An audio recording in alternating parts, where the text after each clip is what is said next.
নন্দিনীর শেষ রাত। ২৭ বছর বয়সী নন্দিনী ছিলেন একজন সাধারণ গৃহিণী। স্বামী আর ২ সন্তানকে নিয়ে একটি পাহাড়ি এলাকায় তাদের সাজানো সংসার ছিল।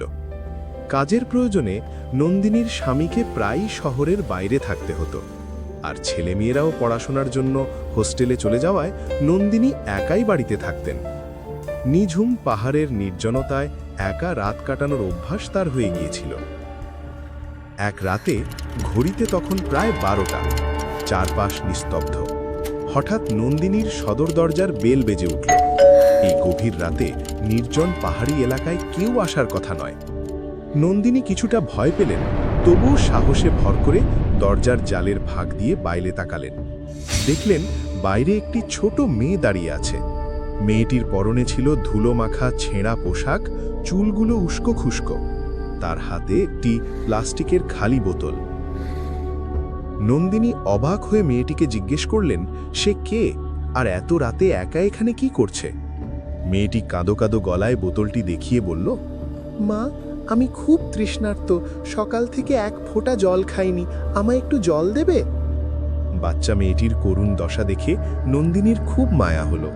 তিনি দরজা সামান্য ফাঁক করে মেয়েটির থেকে খালি বোতলটি নিলেন এবং তাকে অপেক্ষা করতে বলে ভেতরে জল ভরতে গেলেন।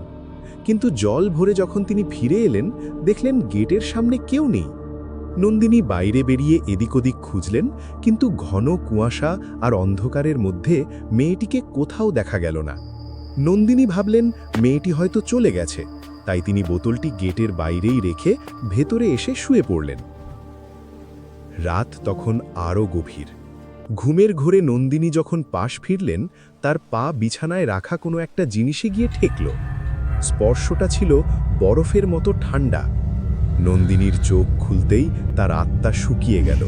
তার ঠিক পাশেই শুয়েছিল সেই ছেঁড়া পোশাকের মেয়েটি। মেয়েটি এক দৃষ্টে নন্দিনীর দিকে তাকিয়ে বীভৎসভাবে হাসছিল। ভয়ে নন্দিনী চিৎকার করে বিছানা থেকে উঠে দাঁড়ালেন। তার চিৎকার শুনে মেয়েটি মাকড়সার মতো দ্রুত গতিতে রান্নাঘরের দিকে পালিয়ে গেল। নন্দিনী ভয়ে কাঁপছিলেন, কিন্তু একই সাথে তার প্রচণ্ড রাগ হলো। তিনি একটি লাঠি হাতে নিয়ে রান্নাঘরের দিকে ছুটলেন, কিন্তু সেখানে গিয়ে দেখলেন ঘর একদম ফাঁকা। তিনি প্রতিটি আলমারি আর কোণ চেক করতে লাগলেন। হঠাৎ তার নজরে এলো মেঝেতে ছোট ছোট ভেজা পায়ের ছাপ। সেগুলো স্টোর রুমের দিকে চলে গেছে। নন্দিনী কাঁপতে কাঁপতে স্টোর রুমের আলো জ্বালালেন। যা দেখলেন তাতে তার রক্ত হিম হয়ে গেল। সেই মেয়েটি ঘরের কোণে বসে আছে, কিন্তু তার ঘাড়টা 180 ডিগ্রি ঘুরে পেছনের দিকে চলে এসেছে। সে নন্দিনীর রেখে আসা সেই প্লাস্টিকের বোতলটা চিবিয়ে চিবিয়ে খাচ্ছিল, এবং তার মুখ দিয়ে জলের বদলে কালচে রক্ত গড়িয়ে পড়ছিল।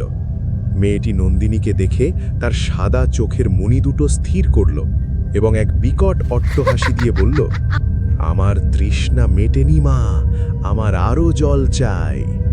বলতে বলতেই মেয়েটি অদ্ভুত ভঙ্গিতে দেওয়াল বেয়ে সিলিংয়ে উঠে গেল। নন্দিনী প্রাণ ভয়ে নিজের বেডরুমে গিয়ে দরজা বন্ধ করে দিলেন। খাটের এক কোণে বসে যখন তিনি কাঁপছিলেন, তখন ওপর থেকে টুপটুপ করে জল পড়ার শব্দ হলো। নন্দিনী ওপরের দিকে তাকাতেই দেখলেন সিলিংয়ের ফ্যান থেকে সেই মেয়েটি ঝুলে আছে। তার শরীরটা এখন অস্বাভাবিক লম্বা হয়ে গেছে এবং তার মুখ থেকে নন্দিনীর গায়ে টকটকে লাল রক্ত পড়ছে। মেয়েটি ফিসফিস করে বলল, তুমি দরজা খুলে আমায় ভেতরে ডেকেছিলে না, এখন আমি সারা জীবন তোমার সাথেই থাকব। ঠিক সেই মুহূর্তে ঘরের সব আলো একসাথে নিভে গেল। অন্ধকারে শুধু শোনা যাচ্ছিল নন্দিনীর মরণ চিৎকার আর সেই অতৃপ্ত আত্মার পৈশাচিক হাসি। পরদিন প্রতিবেশীরা এসে নন্দিনীকে আর খুঁজে পায়নি। ঘরে পড়েছিল শুধু সেই দুমড়ানো প্লাস্টিকের বোতলটি। আজও সেই নির্জন পাহাড়ি পথ দিয়ে কেউ গেলে মাঝরাতে এক তৃষ্ণার্ত মেয়ের কান্নার শব্দ শুনতে পায়।